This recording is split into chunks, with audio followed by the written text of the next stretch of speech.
Sabadi, mesdames, messieurs, merci de nous rejoindre pour cette édition en français de la télévision nationale Lao. Commençons de suite par l'entretien entre du Premier ministre Lao avec le président de la région autonome de Chuang Guangxi. Le 17 septembre 2023, au Centre de conférence internationale, le Premier ministre Lao, M. Son Siphandone, a été reçu par M. Lan Tianli, président de la région autonome de Chuang Guangxi de la République populaire de Chine. Au cours de l'entretien, le Premier ministre Lao a exprimé sa gratitude au président de la région autonome de Chuang Guangxi et au comité responsable de l'organisation de l'événement pour l'accueil chaleureux et a également exprimé son appréciation pour le succès global dans le développement socio-économique de la région autonome du groupe ethnique Chuang de Guangxi, considérée comme l'une des régions de Chine qui se développe le plus rapidement. Le 20e exposition de l'ASEAN-Chine et le 20e sommet du commerce et de l'investissement ASEAN-Chine s'inscrit dans la continuité des expositions précédentes visant à promouvoir la coopération économique, le commerce, l'investissement, le tourisme, la technologie, l'échange d'informations, etc. entre la Chine et les pays de l'ASEAN. Le Premier ministre Lao a également apprécié et estimé que l'accueil du salon commercial Chine-ASEAN, cette fois-ci, constituerait une contribution importante au renforcement de la coopération entre la Chine et les pays d'Asie du Sud-Est afin d'obtenir des résultats plus concrets. En ce qui concerne la coopération entre les deux pays, on constate que les deux parties, les deux États et les peuples des deux nations ont continué à se renforcer et à s'approfondir dans le travail pratique dans de nombreux domaines, en particulier la poursuite de la mise en œuvre de l'initiative La ceinture et la route de la Chine, qui s'inscrit dans la stratégie de transformation d'un pays enclavé en un pays connecté à la région. Le vice-président de l'Assemblée nationale a reçu le président du comité d'amitié parlementaire franco-lao de l'Assemblée nationale de la République de France.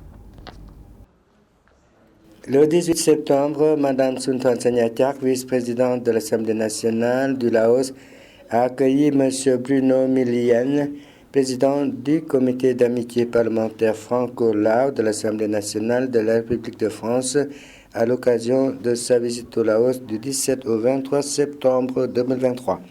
Au cours de la rencontre, Mme Sunthan a souhaité la bienvenue à la délégation et a hautement apprécié sa visite, ce qui constitue une contribution au renforcement des relations amicales et de la bonne coopération entre les deux pays en général et en particulier entre les deux commissions parlementaires d'amitié des organes législatifs du Laos et de la France. Les deux parties se sont également informées de la situation de chaque pays et ont fait quelques propositions pour contribuer au renforcement de l'amitié et de la bonne coopération entre les deux pays depuis l'établissement des relations diplomatiques le 22 octobre 1953 et ont discuté de la coopération future.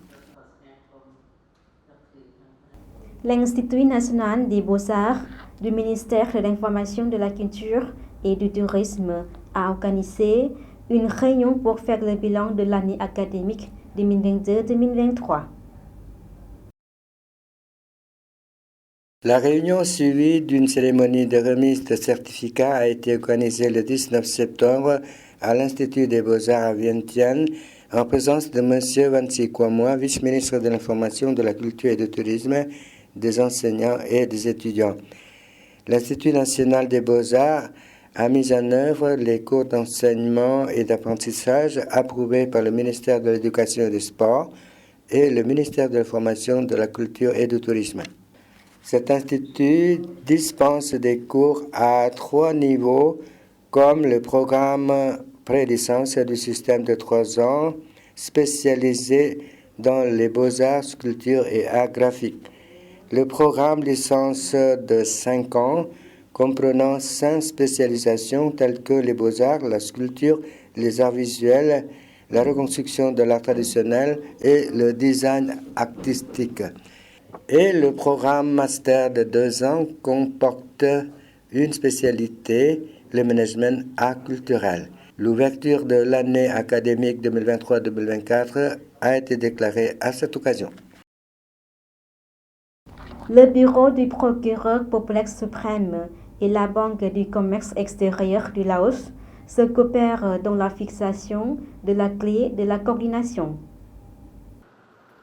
Un mémorandum relatif à cette coopération a été signé mardi par Mme Phonphet Unker, chef du bureau du procureur populaire suprême, et Mme Samon Tiantachak, directrice de la Banque du commerce extérieur, en présence des fonctionnaires concernés.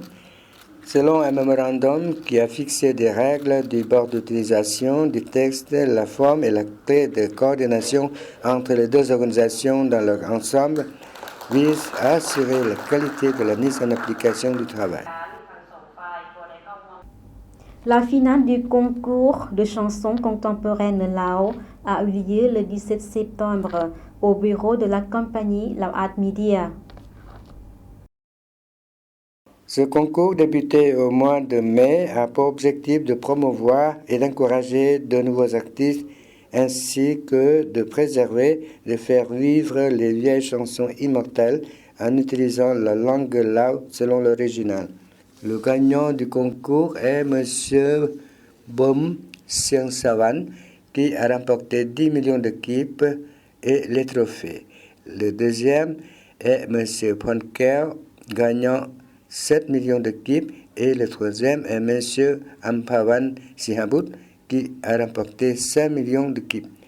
Pour ceux qui ont remporté de la première à la troisième place du concours, ils verront sortir chacun 2 chansons en album. Y étaient présents les artistes connus, les membres du jury et le public. Aujourd'hui, nous vous présentons des informations pour les agriculteurs et les hommes d'affaires travaillant dans l'agriculture au Laos concernant les conditions d'exportation de 4 types de plants vers la Chine. La Chine est un grand marché qui importe des produits agricoles de la République démocratique populaire Laos, en particulier 3 types de plantes, à savoir les feuilles de tabac, du riz, les haricots et les patates douces. Selon l'accord signé entre le ministère de l'Agriculture et des Forêts et l'Administration générale des douanes de Chine, GACC, concernant les conditions phytosanitaires pour l'exportation de ces 4 types, ces plantes sont cultivées largement et vendues dans de nombreuses régions afin de générer des revenus pour la population et de contribuer au développement de l'économie et de la société nationale. Selon les lignes directrices du département de l'agriculture sur les conditions phytosanitaires pour l'exportation de ces 4 types de plantes vers la Chine, il faut que les produits agricoles exportés soient conformes aux conditions phytosanitaires. Les feuilles de tabac doivent être séchées ou réchassées. Les haricots sont 3 types de familles de haricots: soja, soybean en anglais, haricots rouges ou kidney bean et niébé ou cowpea. Du riz devrait être du riz blanc bien traité conformément aux normes nationales et réglementations de Chine. Les patates douces doivent être exportées pour être transformées et non utilisées comme semences. Pour soumettre des documents de demande d'enregistrement ou pour demander le renouvellement du certificat d'enregistrement d'espaces cultivables, de conteneurs, de moulins ou d'usines de séchage, il devrait conformer à la réglementation du ministère de l'Agriculture et des Forêts. Pour les enregistrements de 4 espèces de plantes, il est valable pour 1 an et peut être renouvelé. Ceux qui sont enregistrés et certifiés en tant qu'exportateurs auront les données complètes, à savoir leur nom, leur adresse et leur numéro de code publiés sur le site web de l'Administration générale des douanes de Chine.